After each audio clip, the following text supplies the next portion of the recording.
Olá. Em 2019, um grupo de senadores apresentou a proposta de emenda constitucional número 110 para modificar o sistema tributário brasileiro. A PEC 110 é apresentada como uma simplificação dos tributos que hoje incidem sobre o consumo e a produção.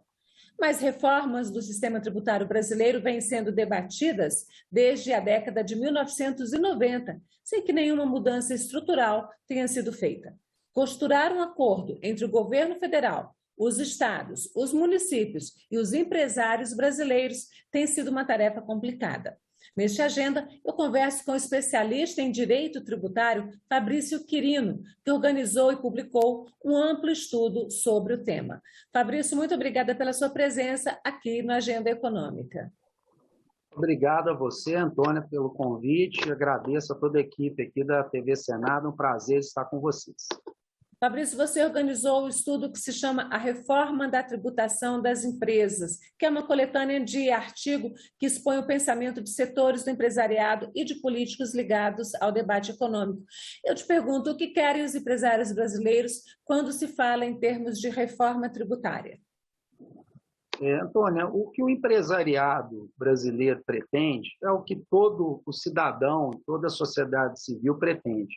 Primeiramente, seria a simplificação desse manicômio jurídico tributário, que foi assim definido uma vez por um jurista, que é o nosso sistema tributário nacional. Esse é o primeiro ponto. O segundo ponto seria uma possível redução na carga tributária, que é considerada alta para os padrões internacionais, mas, sobretudo, injusta, porque aqui há uma distorção daquele que ganha menos paga proporcionalmente mais imposto e o que ganha mais paga menos imposto do ponto de vista proporcional.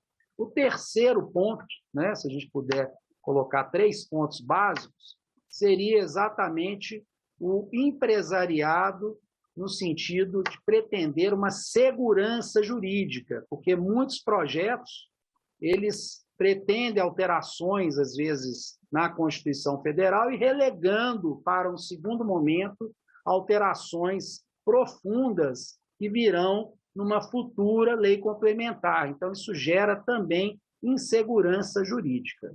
Bom, pelo que você está falando aí, a gente já tem 2 pontos que os empresários querem que não estão sendo atendidos nas propostas que estão em tramitação no Congresso, tanto a PEC 110 quanto a 45, que é a questão da cobrança progressiva, que você falou, que é de forma que quem ganha mais ou quem tem maior patrimônio paga mais imposto. Aqui no Brasil é o contrário, como você mesmo falou, e a questão da segurança jurídica. Essas reformas em tramitação, elas colocam muita coisa para serem ajustadas em leis ordinárias, ainda tem períodos longos de tramitação. Então, o empresariado brasileiro não está apoiando as reformas que estão em tramitação no Congresso?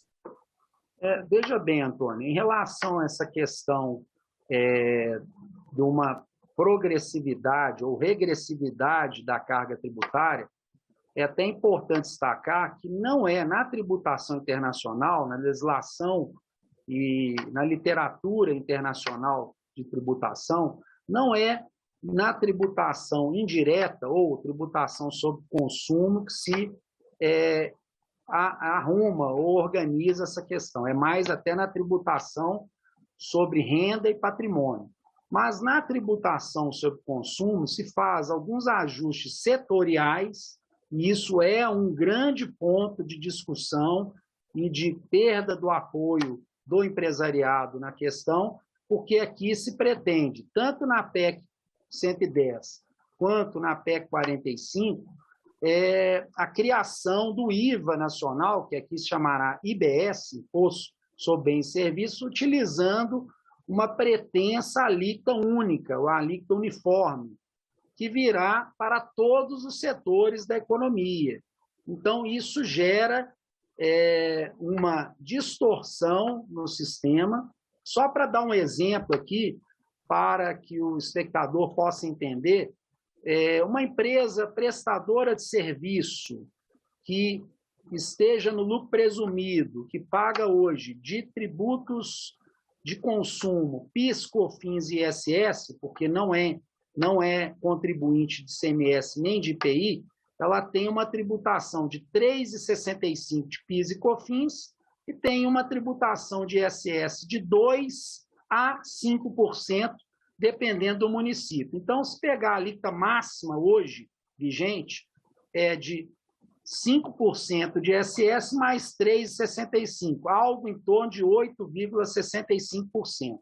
Se pretender aumentar a alíquota sobre consumo do IBS para 25%, nós teremos um aumento aí de 3 vezes, praticamente, na tributação sobre serviço. Isso gerará, consequentemente, um aumento muito grande no serviço como um todo.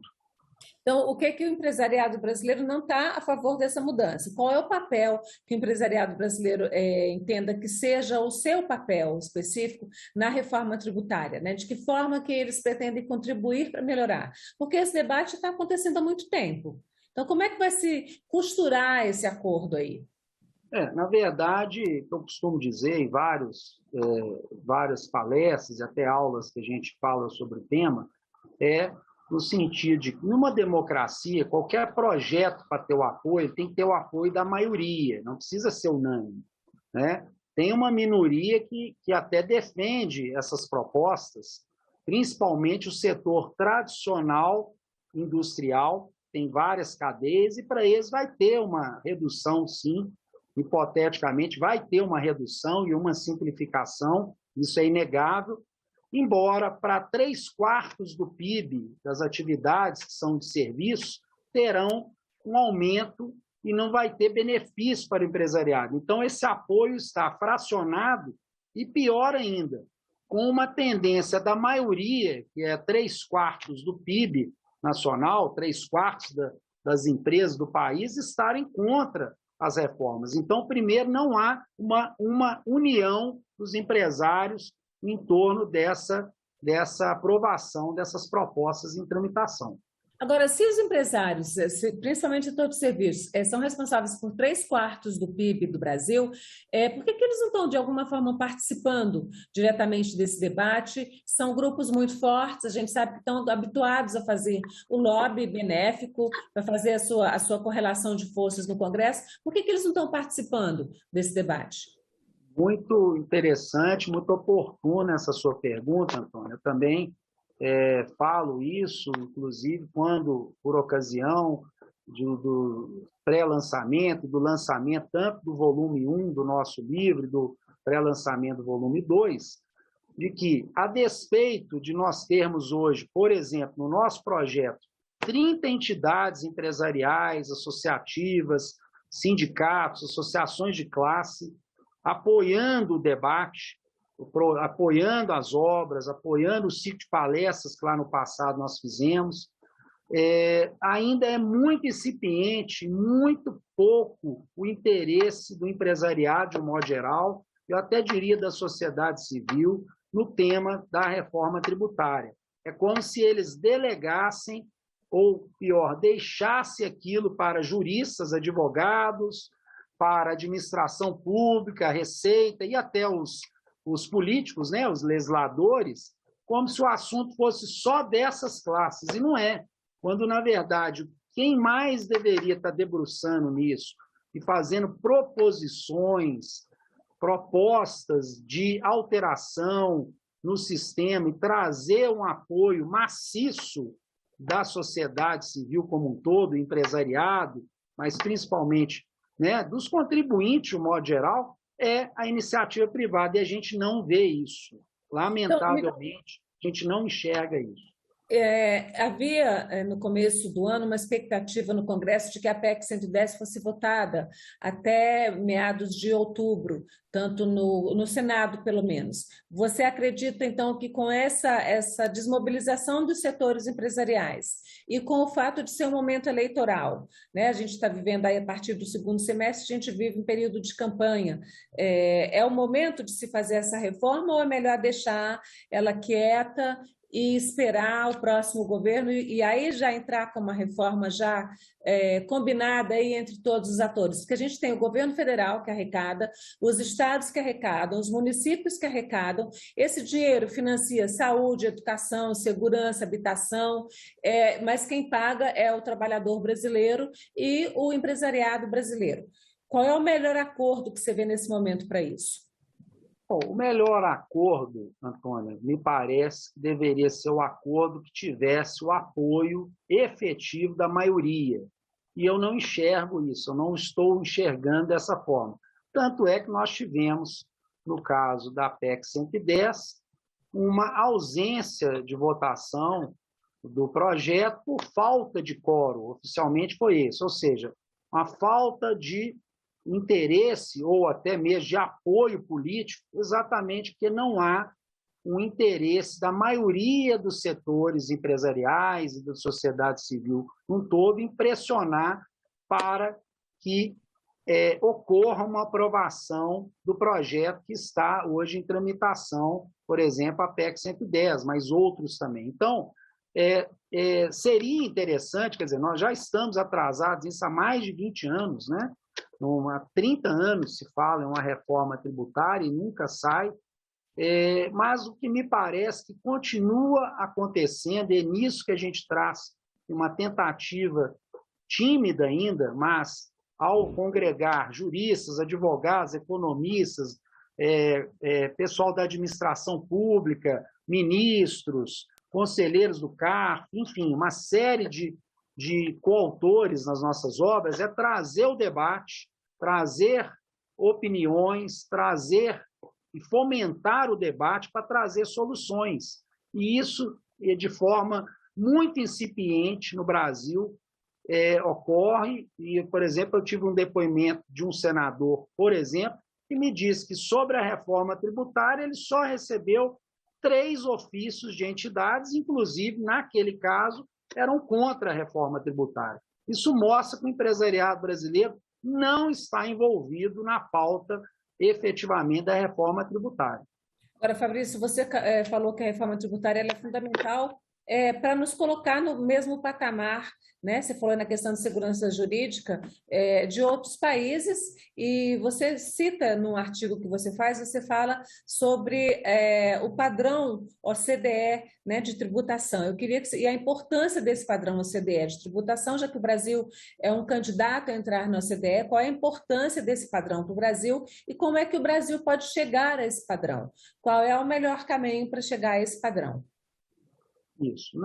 É que a gente quer chegar nesse padrão, né? É preciso definir isso. Um dos grandes anseios do nosso país é ingressar na OCDE, né? Que é uma organização dos países das economias mais desenvolvidas do mundo, e um dos grandes entraves, se não for o maior, é um dos principais, é exatamente o nosso modelo tributário. Então, ao se pretender, a OCDE já divulgou relatórios, já várias ocasiões sobre isso, colocando que, no caso da tributação indireta ou sobre consumo, seria necessária a unificação disso através de um imposto comum nos moldes de um IVA. Não necessariamente teria que ser o IVA, tanto é que os Estados Unidos, que também é da OCDE, não tem IVA. Lá tem o Sales Tax, que é outro imposto, mas que funciona também. Então, ao se pretender criar o IVA, que seria uma adequação a esse modelo, vamos chamar o standard, ou modelo do padrão OCDE, seria uma tentativa do Brasil vencer esse grande obstáculo, que seria padronizar, sim, a tributação de um sistema tributário que o investidor estrangeiro conhece. Porque o investidor estrangeiro, quando chega no Brasil, ele não consegue entender esse emaranhado de impostos, de tributos, e isso é um grande entrave para o nosso país se desenvolver também. Então, essa simplificação que o IVA está trazendo tem esse lado de positivo, ou o IBS e a CBS, na verdade são 2, né? Positivo. Mas você falou do problema que é a gente ter uma alíquota única. Né? Você pode explicar melhor um pouquinho essa questão da alíquota única, como está sendo proposta? Vamos lá. A essência dos projetos PEC 110 PEC 45 é a criação do modelo IVA, que me parece ser, eu sou defensor do modelo IVA, porque ele funciona em mais de 165 países, é um modelo que funciona no mundo todo. Então, a gente tem que pegar experiências que funcionam e trazer, e não querer inventar a roda. Então, esse é o primeiro ponto. Em relação à questão do modelo específico de IVA aqui, que é no caso o nosso seria o IBS, da PEC 110, mas também da PEC 45, o grande problema é que está se propondo uma alíquota uniforme, uma alíquota única para todos os setores de 25%, uma alíquota muito alta. Só para você ter ideia, Antônio, o único país da União Europeia que tem alíquota única, que todos os demais trabalham com alíquotas diversas, 2, 3, 4, até 5 alíquotas. O único país da União Europeia que tem IVA, todos os países são IVA, e que tem alíquota única é a Dinamarca. Aí eu te pergunto, será que o Brasil está no mesmo patamar da Dinamarca para cobrar uma alíquota de 25%? Será que o Brasil tem o nível, a qualidade de serviço público que a Dinamarca tem para o cidadão dinamarquês? O Brasil também tem? Me parece que são respostas óbvias. Então, também me parece que não haverá apoio nesse sentido. Como é que você definiria, então, como deveria ser cobrado esse IVA? Porque se a gente voltar a ter um monte de alíquota como tem hoje, cada estado tem uma alíquota de ICMS, cada setor produtivo tem um tipo, inclusive, de isenção fiscal ou uma alíquota diferente. Como é que a gente deve fazer? Qual é o caminho a ser trilhado aí? Perfeito. Bom, hoje, de fato, tem, né, cada estado, né, os 27 estados da federação, do Distrito Federal, cada um tem suas alíquotas para cada produto, mais de 5 mil municípios também têm suas alíquotas diferenciadas de ISS, ou seja, fica uma coisa impossível do empresariado que atua regionalmente, até do ponto de vista nacional, no âmbito nacional, conseguir vencer esse obstáculo da dificuldade da organização tributária dele. Mas, se você tiver, ao invés de uma alíquota única, Antônia, passar a ter, talvez, 3 ou até 4 alíquotas, me parece que é razoável.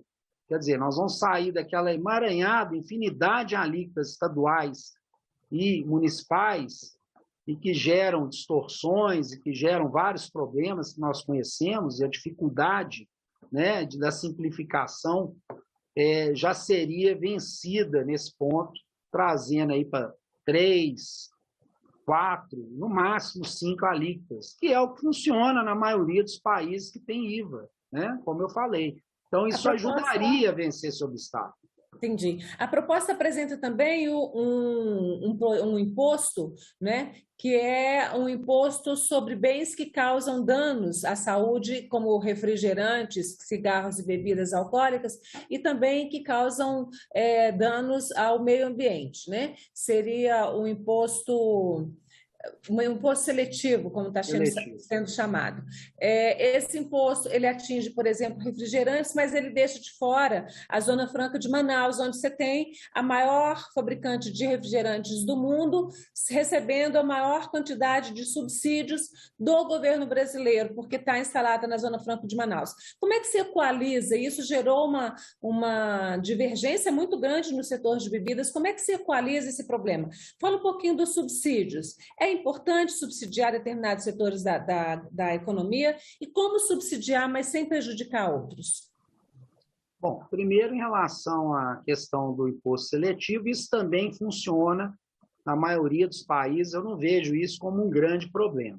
O fato da Zona Franca de Manaus, que é um caso muito específico, esse realmente ele gera muita controvérsia, um debate longo. Em outros países também se tem zonas francas e se tem regimes tributários mais benéficos. Por exemplo, em Portugal, você tem uma tributação mais reduzida na Ilha da Madeira e nos Açores. Em outros países da Europa também funciona dessa forma. Isso depende de um acordo, sim, um acordo entre os empresários, com a administração pública federal, estadual, municipal, no sentido de conseguir vencer esse obstáculo. Não me parece ser aí o grande problema da aprovação de um projeto de reforma tributária, não é aí o grande problema. O grande problema que eu vejo, me parece ser aquele ponto que nós já nos referimos, de alíquota única. E outro ponto que também causa muita insegurança no empresariado é o seguinte: o modelo proposto, Antônio, na PEC, tanto 110 e 45, é fazer uma reforma na Constituição Federal, através de proposta de emenda constitucional, e deixar para a legislação complementar definir a alíquota. Nós já conhecemos esse tipo de situação no passado, e que o caso da Lei Candir, por exemplo, da devolução de tributos, o caso das prorrogações também das CPMFs, que já aconteceram no passado, que de provisório quase se tornou definitivo, e outros tantos casos. Ou seja, o empresariado, aquele que vai pagar o imposto, ele não tem uma confiança de que um projeto pendente amanhã de uma regulamentação através de lei complementar específica vai, de fato, trazer aquela segurança que ele pretende. Fabrício, com a história da guerra da Ucrânia, começou a se falar muito nos oligarcas, nos 300 oligarcas russos, né?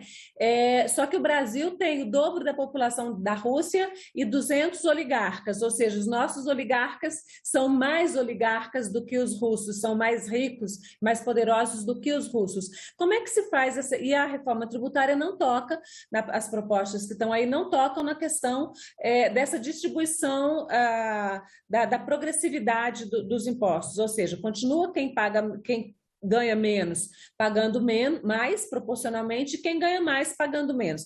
Como é que se resolve esse nó e como é que a gente chega num acordo nisso aí? Nesse caso, você está se referindo mais, no caso agora, à tributação direta sobre patrimônio e renda? Seria nesse caso? Na verdade, a gente tem uma tributação de patrimônio e renda muito pequena e a gente tem uma tributação de consumo muito alta, o inverso do que tem, por exemplo, nos países da OCDE. Esse é um outro ponto, né, muito bem colocado. As PEC 110 e 45, elas se focam na tributação indireta de consumo e está se deixando os assuntos de tributação de renda e, principalmente, de patrimônio, para serem tratados separadamente. Essa divisão de tratamento, embora possa, no primeiro momento, ser considerada mais adequada, ou seja, vamos resolver aqui a questão da tributação sobre consumo. Ok, também me filio que fica mais fácil negociar primeiro uma coisa para depois passar para outra. Só que, na verdade, um grande problema da arrecadação brasileira, do ponto de vista de justiça tributária, é exatamente o nosso sistema arrecadatório. Aqui se arrecada muito na base de consumo, muito pouco proporcionalmente aos países da OCDE, por exemplo, fazendo estudo, e eu falo isso, inclusive, no meu artigo também, tanto do volume 1, que fala da tributação direta, mas no volume 2, que fala da tributação direta, em que o Brasil ele foca a tributação no consumo, que é muito mais fácil de tributar, de fato, mas isso onera aquele que ganha salário mínimo, por exemplo, tem uma renda baixa, de forma muito mais alta, e aquele que tem uma renda média ou superior e que tem uma renda mais alta acaba sendo penalizado, porque a tributação sendo focada no consumo, ela traz essa distorção. Quem ganha menos acaba pagando mais, e no caso específico que você mencionou, os grandes oligarcas ou aqueles que têm muito patrimônio, também há uma tributação, de fato, reduzida do ponto de vista proporcional comparativamente com outros países, inclusive da OCDE, mas é importante também destacar, Antônia, que a tributação sobre patrimônio, a da renda, ela é representativa. Ela é muito pouco representativa no bolo arrecadatório dos países. Então, isso não pesa tanto. Isso pode até ser deixado de lado, não tem muito problema. Ela não tem representatividade, ela não vai melhorar ou trazer uma justiça. O que mais é importante se resolver é a tributação sobre o consumo e também a tributação sobre a renda. É hora, para a gente encerrar, é hora de fazer essa reforma. A gente está no ano eleitoral, no segundo semestre isso vai ficar mais acirrado ainda a campanha, ou é melhor deixar para fazer uma reforma completa logo no começo do próximo governo, quem quer que seja ele? Como eu já me referi, a reforma já está atrasada há 30 anos, né? Esse governo também perdeu uma oportunidade de promover isso antes da pandemia, naquele primeiro momento, tinha mais força política, já poderia ter feito isso lá no primeiro ano, perdeu o time, né, dessa questão. Agora vem ano eleitoral, todas essas dificuldades que nós já sabemos, o pouco envolvimento do empresariado, de modo que eu entendo que vai ser bem difícil mesmo esse ano. Fabrício, quero agradecer pela sua presença aqui no Agenda Econômica. Eu que agradeço aqui, estou à disposição para contribuir quando vocês precisarem. Muito obrigado a vocês. Obrigada. E agradeço também a você que nos acompanhou até aqui. Esse programa já está no canal da TV Senado no YouTube, youtube.com/TV Senado, no site da TV Senado, no site do Senado, senado.leg.br/TV. Vai lá, curte o programa, curte a programação da TV Senado, que é bem legal. Até o próximo Agenda Econômica.